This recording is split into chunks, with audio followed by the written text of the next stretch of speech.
Updated the 27th of October 2017, 110 at the managing editor of The New York Times says U.S. President Donald Trump has been good for the business of journalism, and his portrayal of the media as the enemy makes the news coverage of his presidency even more interesting.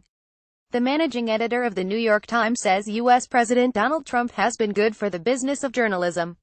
Joseph Kahn, who was appointed to the Times leadership team in 2016, is in Sydney to give the Andrew All Media Lecture on Friday.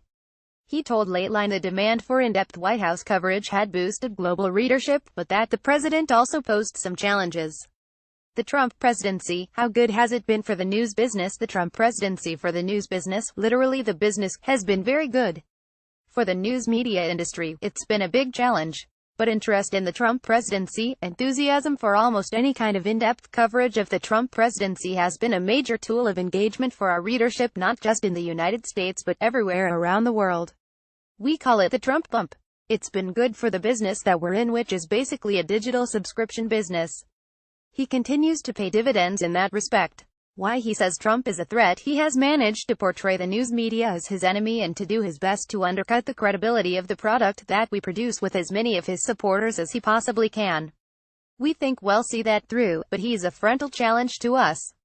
The two are really connected. The fact that he's taken on the news media industry as his enemy has in fact made the news media's coverage of the Trump presidency even more interesting to anybody who wants to understand his impact on the world. What is NYT doing about Trump's attacks on their credibility? Honestly, it sounds a little like a cliche, but we're just trying to do our jobs. You know, we're not going to pick a fight, a direct fight, with the President of the United States. It doesn't make any sense. Why won't NYT go to war with Trump? We're not in opposition media.